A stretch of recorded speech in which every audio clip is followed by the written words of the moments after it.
네, 반갑습니다. 경자입니다. 여전히 날씨가 낮에는 뜨겁지만 이제 그래도 밤에 조금 선선해졌더라고요. 잠자기가 조금 수월해진 것 같은데 아마도 추석 전까지 이런 날씨가 유지되는 것 같습니다. 일교차가 정말 심하니까요. 감기를 걸리는 분들도 많아질 것 같은데 구독자분들 건강하게 9월 보내시길 바라고요. 자, 이번 주는 엔비디아 실적 발표가 전 세계 증시에 영향을 크게 주었죠. 엔비디아 실적 발표하는 날이 미국 미식축구 결승전인 슈퍼볼과 비견할 수 있다는 기사도 있었던데, 그러면 이 내용부터 간단히 보는 것으로 시작을 해보겠습니다. 엔비디아 실적을 결론적으로 말씀을 드리면 이번 분기 실적도 어닝 서프라이즈가 나왔는데요. 매출과 순이익 모두 컨센을 상회했는데 매출은 4%, 순이익은 6% 정도를 상회하는 실적을 올렸습니다. 다만 지금까지 보여주는 폭발적인 성장세가 약간 둔화되는 모습이 보였고, 그리고 다음 분기 가이던스도 지금까지 성장세가 이어나가는 게 조금 어렵겠다, 이렇게 시장이 예상을 한 것 같거든요. 그리고 최근에 계속 언급이 되고 있는 AI로 과연 돈을 벌 수 있을까, 이런 부정적인 시각까지 겹치면서 엔비디아는 실적 발표 이후에 주가가 크게 하락을 했는데요. 다만 금요일에는 그래도 어느 정도 만회를 하면서 119달러로 마감을 했는데, 저 개인적인 생각으로는 지금까지 보여준 급등 흐름이 이제 계속 이어지기는 조금 어렵지 않나 생각합니다. 그렇다고 주가가 크게 하락하지도 않을 것 같은데요. 그래서 중간중간 발표가 되는 물가지수나 금리 인하가 주가에 영향은 주겠지만, 그래도 일단 실적 측면으로만 보면 이 정도 가격대에서 횡보를 할 것이라고 예상이 되고, 그리고 엔비디아뿐만 아니라 다른 빅테크 종목들도 다음 실적 발표 전까지 주가가 현재 가격대 근처에서 횡보하는 흐름이 이어지지 않을까라고 저는 생각을 하고 있습니다. 그리고 금요일 저녁에 발표가 된 미국 개인 소비 지출은 전년 대비 2.5% 상승했더라고요. 예상치가 2.6%였는데 예상치를 0.1% 하회했고 저번 달과 동일하게 2.5% 상승했으니까요. 미국 물가도 이제 안정적인 수준으로 관리가 되고 있다고 보입니다. 그리고 다음 주에는 미국 실업률 지표가 발표가 되는데 최근 실업률이 높아지는 추세이거든요.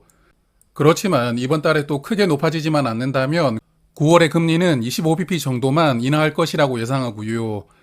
그리고 향후 발표되는 지표를 보면서 올해 한 번 더 인하를 할지 두 번까지 인하할 수 있을지 판단을 할 것이라고 예상합니다. 그래서 올해 금리가 최소 50bp는 인하될 것 같은데 최대 75bp까지도 인하될 것 같기도 합니다. 그리고 이번 주 미국 증시를 보면 다우존스는 0.8% 상승했고 S&P 500도 0.1% 상승을 했지만 나스닥이 0.7% 하락했더라고요. 아무래도 엔비디아 실적이 나스닥 시장에 영향을 크게 준 것 같고 잠시 후에 말씀드릴 한국 증시에도 영향을 크게 주었다고 생각합니다. 그리고 미국에 직접 투자를 하고 있는 두 종목을 보면 JPQ는 저번 주와 주가가 비슷했던 것 같은데 JPI가 1% 정도 상승한 것 같거든요. 최근에 JPI 주가를 볼 때마다 1% 정도씩 주가가 올라오고 있는 것 같은데 이제 좋은 상승세가 나오고 있는 것 같습니다. 여하튼 두 종목은 다음 달에 8월 배당금을 지급을 하니까요. 다음 주에는 배당금이 얼마나 나왔을지도 정리를 해보도록 하겠습니다. 그리고 가족 계좌에서 투자를 하고 있는 에이스 미국 빅테크 7 이번 주에 주가가 크게 빠진 날 100만원 추가 매수해 보았습니다. 그래서 96주를 매수하면서 평단가를 조금 낮추어 보았는데 앞으로도 이 종목 주가가 1,400원 이하로 빠진다면 조금씩 추가 매수해 볼 생각이고요. 수량도 늘려보고 평단가도 낮추어 볼 생각입니다. 그리고 이 계좌에서 SK텔레콤도 보유를 하고 있는데 일주일 동안 주가가 2% 정도 하락한 것 같거든요. 여하튼 저번 주에 말씀을 드렸지만 주가가 58,000원까지 올라간다면 조금씩 정리를 해볼 생각이고 그 이하에서는 펀더멘털 측면에서 변화가 생기지 않는 이상은 그냥 배당금만 받으면서 계속 보유를 해볼 생각입니다. 자, 그러면 한국장을 볼 텐데 이번 주 코스피는 2674포인트로 마감이 되었거든요. 월요일부터 목요일까지 조금씩 흘러내리다가 그래도 금요일에 반등하면서 마감이 되었는데요. 아무래도 최근 반도체 종목들 흐름이 좋지 못하다 보니까 한국 증시가 영향을 많이 받는 것 같습니다. 이번 주 매매 동향을 보면 외국인이 2조 원을 순매도 했는데요. 외국인이 다시 이탈하고 있는데 글로벌 증시 흐름이 약간 불안정한 것도 이유가 있겠지만 환율이 급하게 떨어지고 있다는 것도 외국인의 이탈을 부추기고 있는 것 같습니다. 그래서 집 나간 외국인들이 빠른 시간에 다시 돌아오길 기다려 봐야겠지만 일단 9월은 한국 증시 흐름도 낙관하기가 어려울 것 같거든요. 아무쪼록 미국에서 좋은 소식들이 많이 들려오길 바라봐야겠습니다. 자, 이제 ISA 계좌를 볼 텐데요. 이번 주에 하나금융지주를 매도를 했는데 주가가 너무 빨리 올라가는 것 같아서 수익률 20%가 나왔길래 매도를 했었거든요. 그런데 매도하고 나서 주가가 크게 떨어지다 보니까 다시 데리고 올 생각을 하고 있는데 여하튼 잠시 후에 조금 더 말씀을 드려보고요.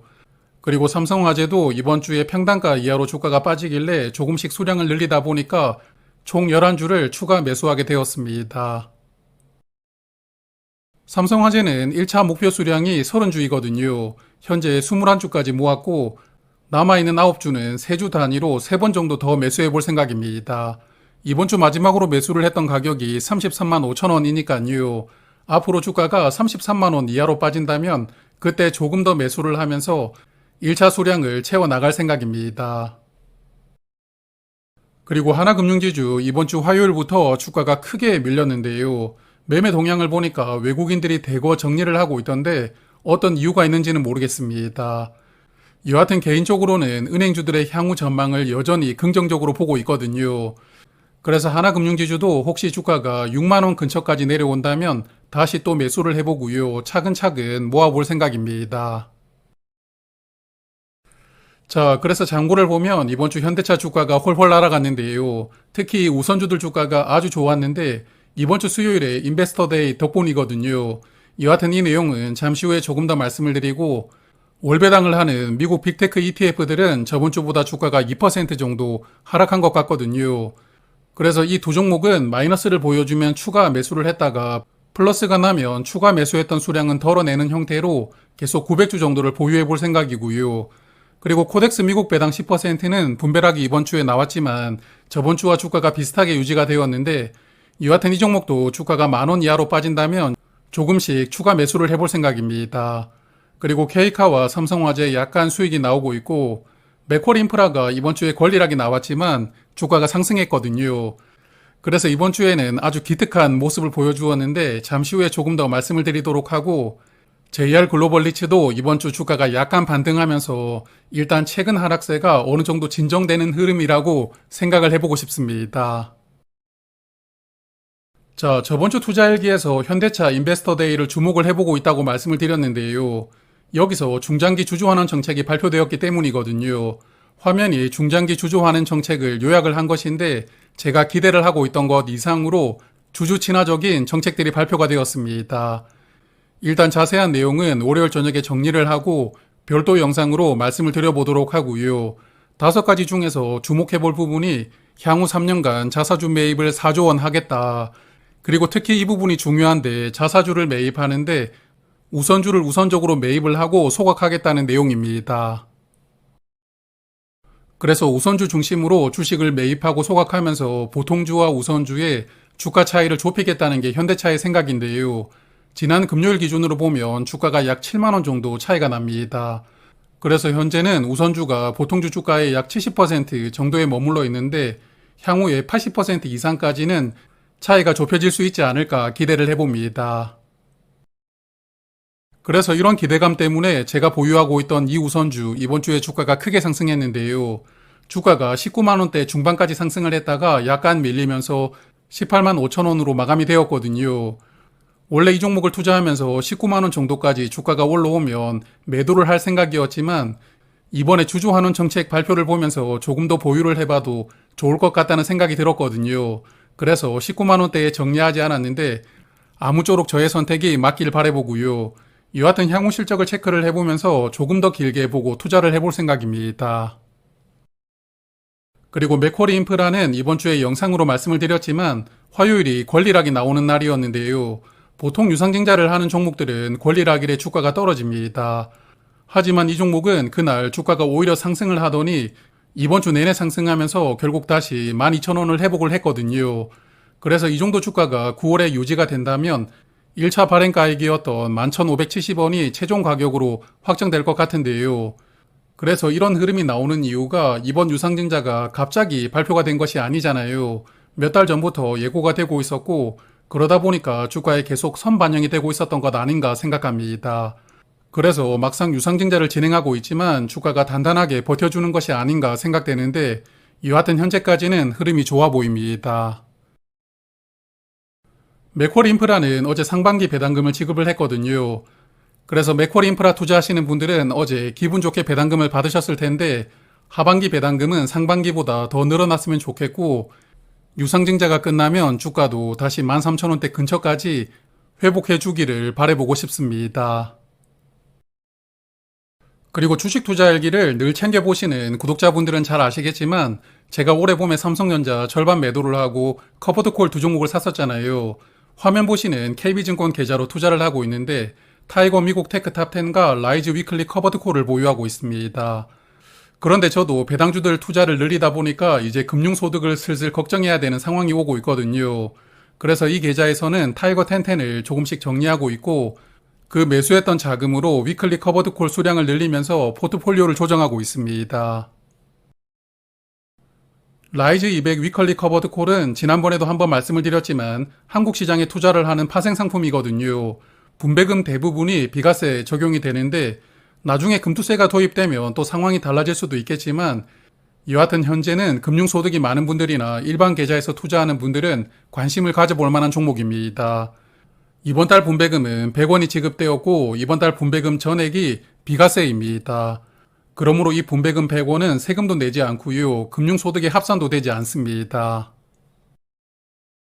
그리고 저번 달 분배금 106원 중에서는 28원이 투자하는 종목들의 배당금으로 지급이 되다 보니까 과세되었는데요. 그래서 28원에 대해서는 세금을 내야 했는데 주당 약 4원 정도 낸 것 같습니다. 그러므로 이 종목은 세금 부분에서는 확실히 메리트가 있는데, 다만 조금 아쉬운 게 8월 초에 지수가 크게 빠질 때 이 종목도 주가가 크게 빠졌었거든요. 그리고 이후에 회복을 하고 있지만 아직까지 상장했던 가격 10,000원을 회복하지 못하고 있다는 부분은 조금 아쉽게 느껴지는데요. 여하튼 이런 상품들도 있으니까 금융소득이 많아서 걱정하시는 분들은 참고를 해보셔도 좋을 것 같아서 말씀을 드려봅니다. 자, 그러면 오늘은 여기까지 말씀을 드리도록 하고, 개인적인 사정으로 다음 주 주말에는 토요일이 아니라 일요일 저녁에 인사를 드릴 것 같거든요. 그래서 주식 투자일기는 일요일 저녁 5시에 업로드를 할 예정이니까요. 즐겨보시는 분들은 꼭 참고해 주시길 바랍니다. 고맙습니다.